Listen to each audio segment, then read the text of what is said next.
You're listening to the Entrepreneur Ignited podcast, where we aim to simplify online business so you can make more money.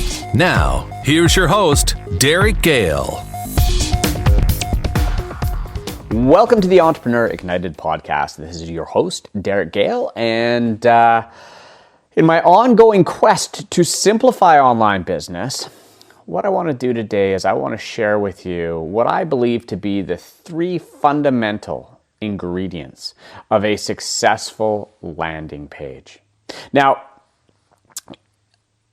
many of the episodes I do for these podcasts, the ideas are generated while I'm working with my clients, my students, members of my online communities who ask me questions, and it gives me great ideas for these podcasts. And you know, this is something that comes up all the time. People say to me, "Hey, Derek, I've got this landing page. It's getting traffic, but the results are pitiful. What is wrong with it?" And typically, when there's a landing page that's getting a significant amount of traffic, consistent, regular traffic, and it's not generating a result, it's not the fine details we have to worry about. It's one of these three things that is typically sabotaging the result, okay? And these are the three things I want to share with you. So if you have a landing page that is underperforming or not performing to your expectation, you need to go back and really take a long, hard look at these three things. Now, one thing I want to clarify before I get into what these three things are is when I talk about landing pages today, I'm talking about landing pages that are pages that are trying to get people to take some kind of an action. So there's a call to action on the page. There's a primary thing we want people to do on this page. Maybe it's buy, maybe it's subscribe, opt in, download, inquire, phone, whatever it is. There's a specific action we're trying to get people to take. And this can be a little bit different than how you may treat, say, a blog post or a content page where people are coming in to consume content. Now, that being said, these three things I'm going to share with you, they do apply. If you want more people to read your blog posts, apply this stuff to them, but there's some variations in how you treat this. So I'm going to be talking today primarily about getting people to engage with and take an action on a landing page. Okay. Now, the traffic sources of these landing pages could be anything, including other internal pages on your web page, okay, on your website. So, for example, if somebody comes to a blog post and on that blog post you have a sidebar ad or a pop-up driving them to this page to take an action, all right? So, you can have multiple traffic sources coming here. So, let's jump in. Three things. Now, number one, and the absolute most important element of a successful landing page, is something that people miss the boat on all the time, and it comes down to one word, and that is congruency. And what I mean by that is when somebody comes to a landing page, they're coming from somewhere. Maybe an affiliate said, "Hey, click here," maybe, and they clicked on a link on a website. Maybe they came off something you posted in social media. Maybe they came off a search in Google. Maybe they came off another internal page. And so when they clicked a link to come to that page, they had an expectation in their mind of what it was they were going to see based on maybe the keyword they searched in Google or the link they clicked on your Facebook page or how an affiliate referred them.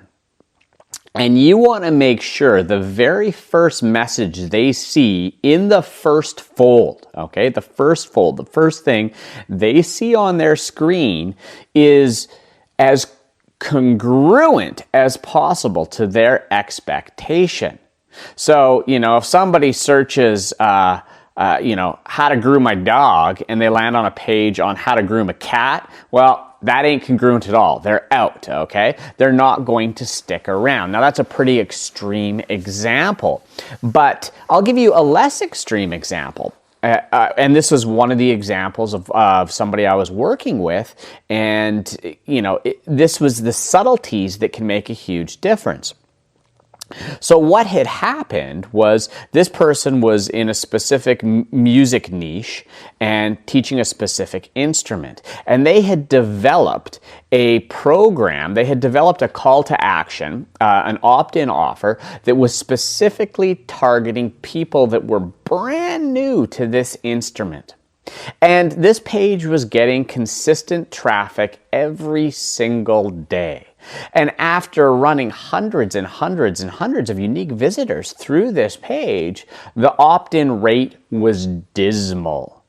Dismal, okay? So we're talking less than 1%. And so when we looked under the covers, what we found was a lot of this traffic was coming in on organic keywords. And the keywords that they were coming in on would indicate that although they were beginners, they were not the level of beginner. They weren't brand new to this instrument. They had probably the foundation and fundamentals down. So they were looking for one subtle step up. They didn't need to know how to hold the instrument or how to get the instrument to make noise. They needed to know how to play a basic song, play a scale. So they were up a level. So such a subtle difference, but it made a huge impact on the result of that call to action. So, the advice there is, okay, we need to shift this call to action and we need to test some options that are going to appeal to them. Now, why does this fall apart? Where does it fall apart? Well, with paid traffic, if you're buying traffic, whether it be through pay-per-click or even Facebook or solo ads or wherever that is, if you're driving people to a specific page and it's not converting because there's no congruency, that's typically either a mistake or you're just being lazy. Okay, and when I say lazy, in terms of advertising, that's going out, for example, in AdWords and having all sorts of different keywords that are related but not necessarily going to drive a visitor from keyword A that's going to have the exact same expectation as keyword B.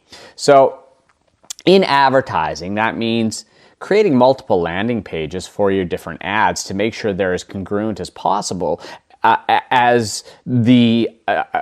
and meets the expectation as closely as possible for that person that's coming in. Now, where it gets more difficult and really starts to fall apart is when you start to deal with that organic and uncontrolled traffic. So when Google starts indexing your web pages and listing you for different keywords, you can start getting traffic, but then all of a sudden you start to look at that traffic and you go, why isn't it converting? And so this is where you have to do a little bit of, I guess, what I'd call reverse engineering and going in and looking at your different landing pages and looking at the sources of traffic and the keywords that are driving traffic to those pages. And if you're not getting a result, okay, well now we need to start massaging the offer to match the traffic that's coming in. All right, so the moral of this story simply is the more congruent your landing page is to the expectation of the person coming to your website, the more successful you're going to be. Which brings us to our next element. Now, the number one element on your first fold of a landing page that is going to create that congruency and B, get them to stick is the headline. There is no such thing as a high converting landing page that does not have some sort of compelling headline that tells people in 5 seconds exactly what they're going to get when they stay on that page. Now, in the most general terms, your headline should always answer the question, what is in it for me? When I land on a page, you need to tell me in 5 seconds, what am I going to get when I stay here? There shouldn't be other distractions. There should be nothing. It should be what's in it for me. Now, I could talk about headlines all day. And there are multiple variations, multiple formats. And, look, when it comes to writing headlines, don't reinvent the wheel. There's lots of great headline formats, tested, proven headline formats that you can utilize, massage, and modify to work for your offer. Now, the other element of headlines is you should always be testing on your landing pages. You should never just put up one headline, call it a day, and move on.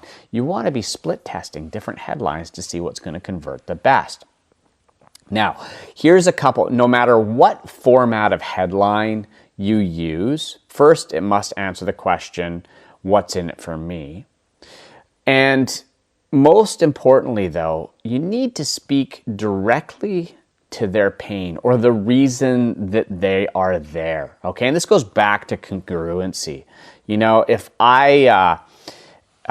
I'm looking to get more leads to my business, and you're going to sell me a source, and maybe I'm a dentist and I need to get more dental leads. I need to get more people to call me.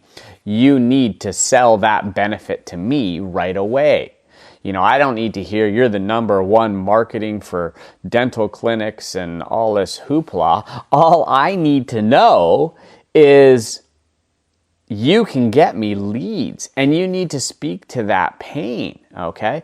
And in a headline, one more tip here, the more specific the benefit or the loss of not taking action is, the better. So in your headlines, don't be vague. Okay? Be very, very specific. So, headlines. Again, I could talk for days. I've tried to give you a few tips here, but the bottom line is this. When somebody hits your landing page, the very first thing that's staring them in the eye is a benefit that answers the question, what is in it for me, and gives them as specific a benefit or loss of not taking action as possible. Vague does not work, period, end of story. It might work a little bit, but the more specific you can be, the better. I mean, let's go to weight loss. Good old weight loss. Do you ever see an ad for weight loss that says, this is really great, you can lose some weight? No. Every good weight loss ad in the history of our planet has always been lose X amount in X amount of time. 10 pounds in 30 days, 30 pounds in 30 days. And you don't want to make it sound big and hard, okay? You want to be specific, and you want to make it sound good and easy to attain, all right? So, another little headline tips in there. And again, head out there onto good old Google and type in, direct response headline formats, best headline formats, and you're going to find lots of examples, literally templates that you can use out there to start writing better headlines. And guys, test. And once you think you've got a winner, try and beat that winner. And there's lots of great tools out there for testing, for rotating, doing A/B split testing to see what's going to work the best, okay? The fact is your headline is the determining factor when somebody lands on your landing page, whether they stay or whether they go. So if you can write a headline and get 25% more people to stay on that page, that could be a game changer. Okay, so headline is number 2. And then number 3, and this is maybe it sounds a little trivial, but the fact is people screw this up all the time. And so rule number 3 is minimize distraction. So here's what happens is we create these great websites. Maybe we're using WordPress and we have this website that has all these great resources and all this great information on it. So I create this page. My average page has, a blog post, articles, there's a sidebar with my social and my widgets and all the cool stuff I have there. And I've got my nav bar and I've got my header, and that all looks really good. So then I decide, hey, I need to create an opt-in page or some kind of a call to action page. So all I do in my WordPress WordPress website is I create a new page and I add my opt-in to that, and it frames that, and I still have the sidebar, and I still have my nav, and I still have my header.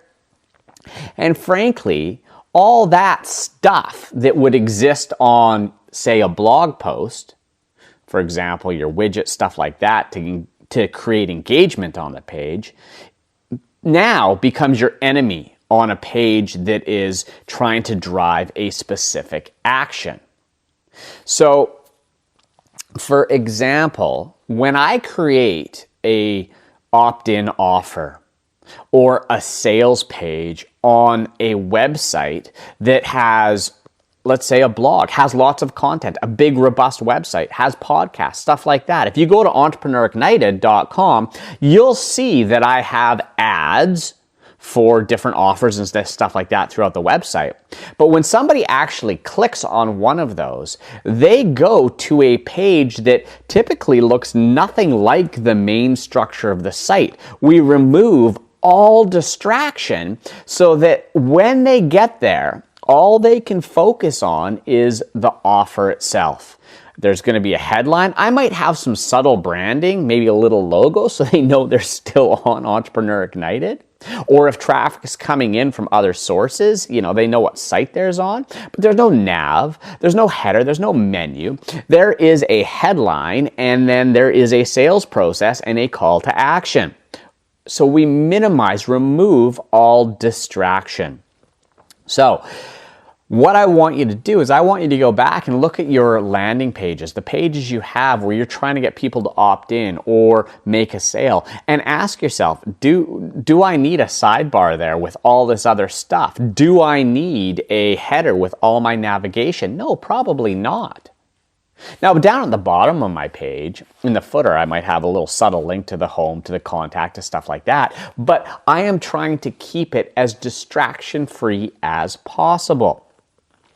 So, go through, have a look at your pages, and keep in mind, your sales pages, your call to action pages, can look nothing like the rest of your website. That's okay.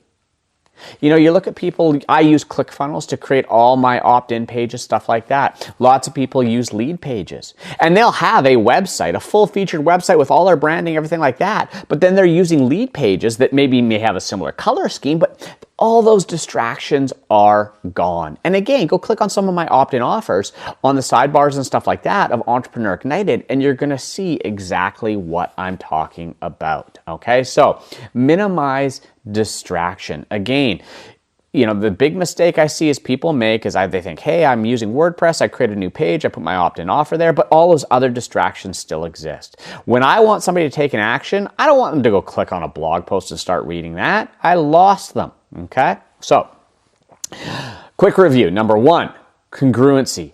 Make sure the expectation of the visitor is met as closely as possible when they land on the landing page, which brings us to number 2. Make sure your headline speaks to them and is congruent with, it creates that congruency. It says, hey, here's what I have for you if you stay here. Benefit, emphasize loss, be specific. Vague does not work. And as you're pulling them into that page, number 3, minimize the distraction from that page.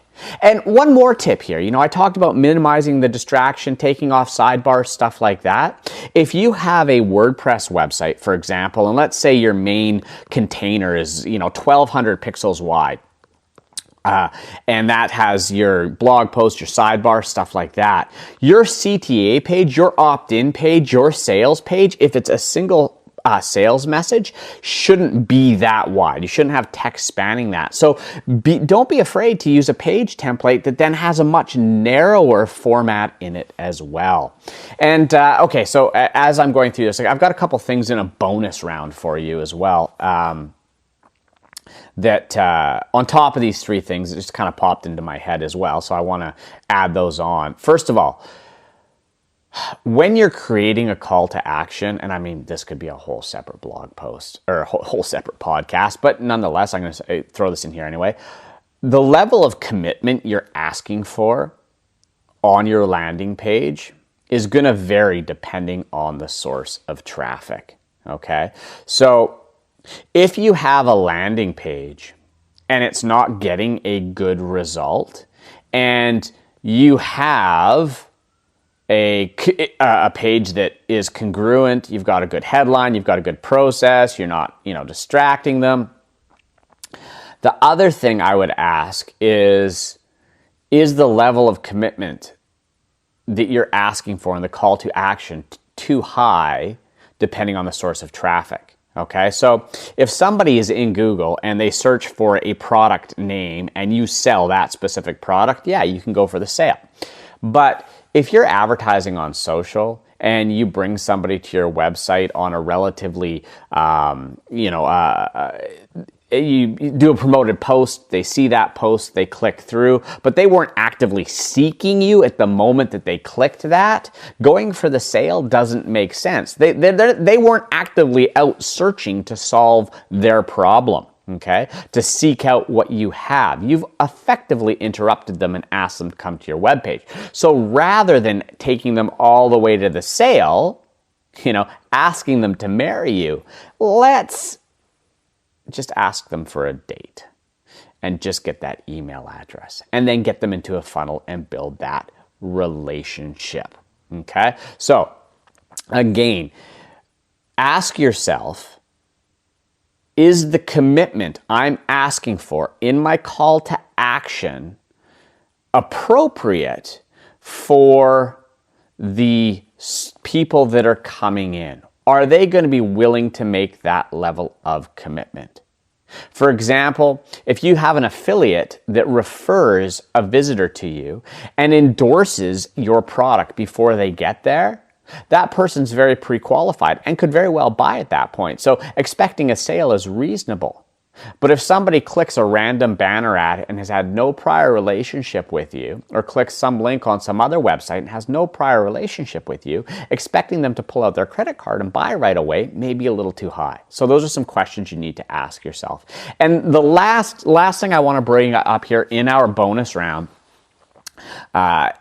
is, and this is another mistake I see people trying to do all the time, is quit trying to optimize your landing pages, your sales pages, your opt-in pages to rank in Google. Okay, so I see people, they get into this struggle. They think, hey, I'm going to optimize this page so that it ranks in Google, and Google's going to send all that traffic to it. The fact is when you try and optimize a page, a sales page, to rank in Google, you're effectively screwing up all of the things that make it a good sales page to appease Google. So if they do send you traffic, well, it's not going to do you any good because the damn page ain't going to convert anyway. So quit trying to optimize your sales pages to rank in Google. Optimize your blogs, your posts, all that stuff to rank in Google, and then take that traffic that's coming in, get them to, and then redirect them through there, through offers, through pop-ups, through sidebars, through calls to actions within your articles to get them to go to the calls to action, okay? So don't try and optimize sales pages or opt-in pages, stuff like that for search engine rankings. It's hopeless. Effectively, you end up with a page that's not going to rank very well in Google, and it's not going to convert very well as an opt-in page. So there you go. We have covered the 3 things plus a couple things in the bonus round. And again, remember, some of this does apply to, blog posts, stuff like that. I mean, you want to have congruency. You want to still have a headline that compels people. But on a blog post, you may not want to minimize distraction. You may want to create, as many options to engage people as possible. That doesn't apply when you're dealing with sales page or action-oriented pages. So there you go. If you have landing pages on your website, write those 3 things down. Head on over there. Look at the sources of traffic that are coming in. Ask yourself, is the traffic coming in, is my message, is their expectation met? Is it congruent? Do I have a headline that is compelling, that answers a question, what's in it for me? And if you haven't tested new headlines in a while, go out and write a dozen headlines, then write a dozen more. Pick the 3 best from there, test them, test some more.